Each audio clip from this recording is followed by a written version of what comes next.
Hey everyone, in this video, let's talk about how you can use Google Veo 2. In order to do so, here we are at aistudio.google.com, and what we're looking for can be found on the left-hand side under Video Gen.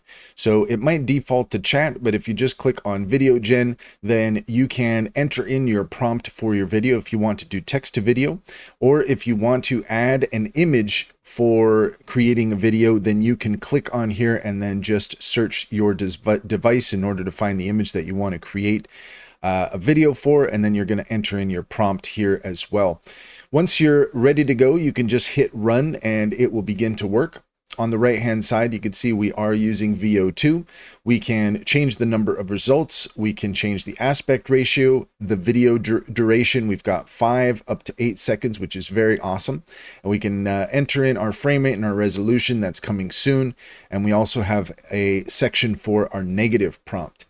I went ahead and generated something here so that we could take a look at the results. I did a text to video, and in this case, I have my prompt here: a person swimming, thrashing around, drowning, water splashing, scared, Pacific Northwest cinematic documentary. Doing this for something that I'm playing around with. And let's take a look at the results together. I haven't seen this yet, so we'll see what Veo 2 is capable of. We'll go ahead and check it out.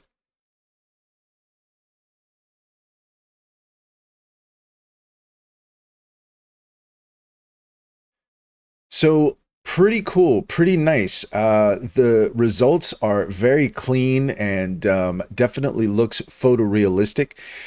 Not quite getting the results that I asked for, though.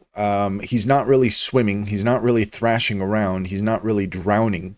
And there's not really a lot of water splashing. But he is scared. And as far as the vibe, it definitely feels Pacific Northwest cinematic documentary. So pretty good, pretty good. But this is a good opportunity to illustrate that when it comes to video generation, it is not necessarily a perfect science. And a lot of times you don't get the results you're looking for. And the only thing to do in that regard is to do another generation until you get what you want.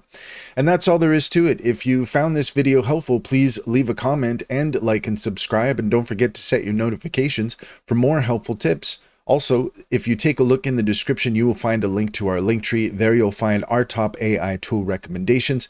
Click on any of those links to get started. You'd be helping us out as well, and we would greatly appreciate it.